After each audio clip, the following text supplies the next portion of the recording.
tongue-in-cheek. An ordained priest, Knox presented them as a gentle skit on the 10 Commandments. Some of the rules, such as the detective must not himself commit the crime, were futile, taking the idea of fair play towards the reader too far, and for no good reason. He made 1 or 2 sensible points. For instance, when he says that twin brothers and doubles must not appear unless we have been duly prepared for them, he was simply arguing against the use of inelegant trickery that might fool readers, but only at the cost of exasperating them.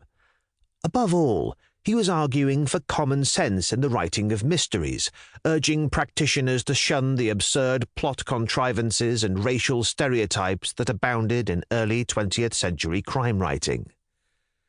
Cox, who founded the club and wrote innovative and influential crime fiction as Anthony Berkeley and Francis Iles, delighted in breaking the so-called rules in his work, and so did many of his fellow members. But over the years the joke got lost. One often repeated canard is that Agatha Christie came close to being drummed out of the club because the murder of Roger Ackroyd was deemed to breach its rules. This is pure invention.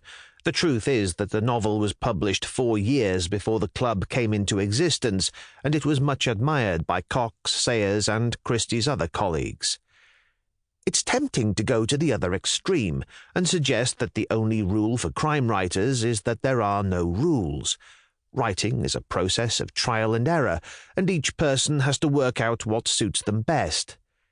Even so, the experiences of skilled practitioners, past and present, are instructive as well as intriguing, and who better, in Britain at least, to compile such a book than members of the Detection Club?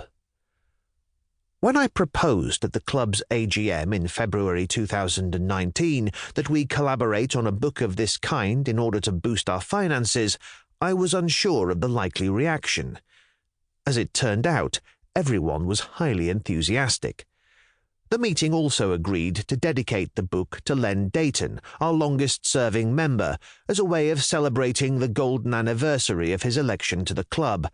As for the guiding concept of the book, Felix Francis summed it up as how we done it. In other words, we'd talk about our own experiences, expressing personal views rather than laying down an earnest update of Knox's jokey commandments. The club's publishers, HarperCollins, loved the idea, and in the months that followed, Howdunit took shape. The result is not a textbook or manual. Readers wishing to delve into the minutiae of police and courtroom procedure, forensic science, and the law of libel should look elsewhere.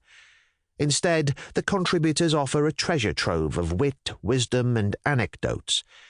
You will find out here which author was the first novelist to use a word processor, who wrote what has been described as the first electronic novel, how a Booker Prize nomination led to a commission to revive a great detective of the Golden Age, and a good deal more.